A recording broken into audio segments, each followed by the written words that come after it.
There are really only two modes that we operate in. The first is what I like to call the consumer, which is an unconscious state.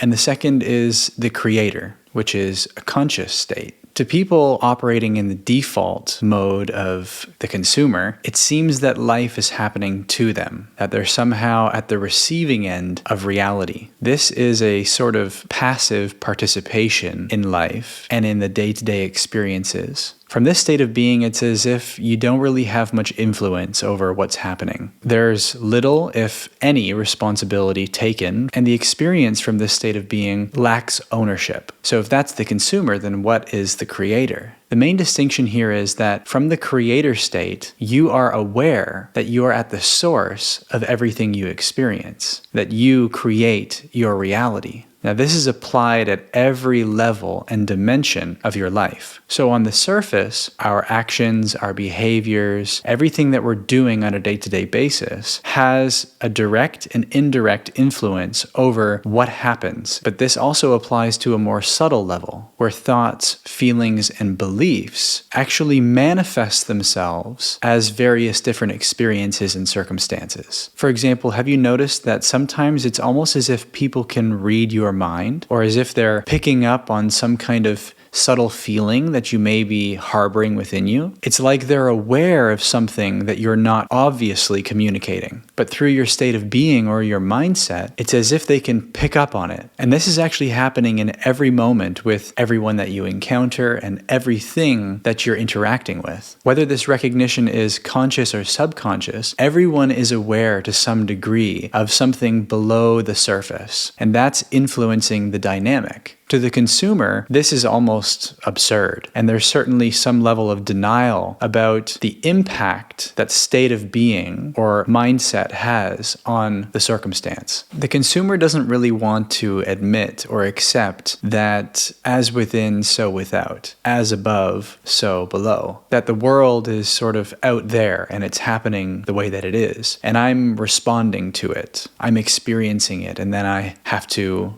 react. From that unconscious point of view, there's a fundamental disconnect between me and everything else. Whereas the creator sees no separation between the self and the world. That everything is actually a manifestation of the mind of that creator or the state of being of oneself. It's as if the world and others are a mirror of that internal landscape. So the creator doesn't experience others as something separate or a world which is somehow external. They experience it as a reflection of themselves. So naturally, ownership and responsibility are inherent for this state of being. If someone else does or says something that elicits a response within me, I'm not going to be looking to blame them. I'm going to be inquiring into myself to see why it is that I'm triggered by this, why it is that it stirs up this reaction within me, because my response has nothing to do with them, regardless of what they did or said. It has everything to do with my own belief about what that means to me. And you see, that's why this is the creator state, because we are creating our experience and therefore our reality. Life is happening as it is, but we are choosing how to respond to that, what meaning we give that, and then how we internalize that experience. And again, this is the main distinction between the creator and the consumer, is that the creator is conscious of this process and recognizes that it is at the source of it all, whereas the consumer is at the receiving end of all of this and is passively participating in this whole process, failing to recognize its own contribution to the experience. The consumer has a rigid way of perceiving things, thinking that something is good or bad or right or wrong, and therefore there's a sort of program running. It's not a free and conscious response, it's a pre-programmed and unconscious reaction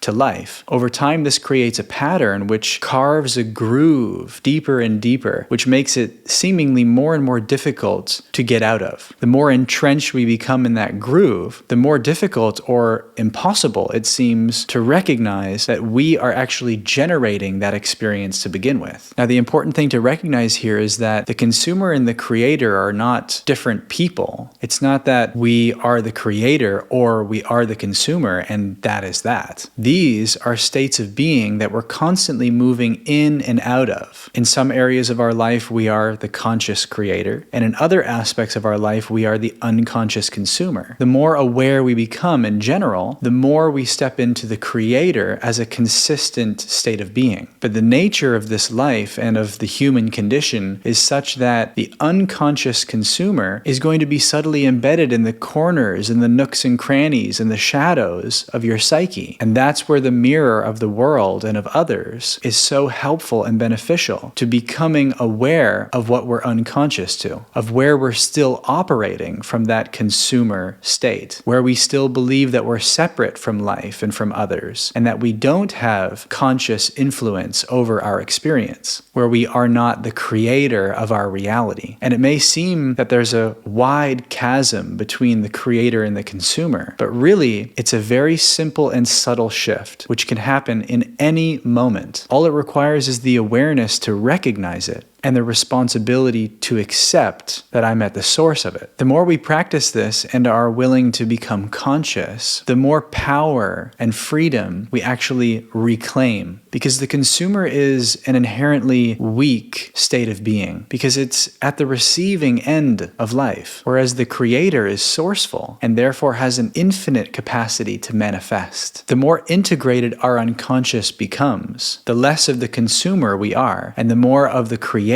we become. And as the creator of our life, we have access to infinite possibilities, to boundless freedom, to an intimate connection with all of life, to an abundance that goes beyond our imagination. Mastering the practice of becoming the creator is to become truly powerful, because when everything and everyone is seen to be you, where is there separation to be found? How can you be a victim to a circumstance or to an experience when you are at the source of it? You are generating it out of your own unconscious. And by recognizing that and taking responsibility and ownership over that creation, there is nothing outside of your own ability to manifest the dream that you desire to experience. For the creator is the master dreamer and is one who consciously creates reality as if by magic.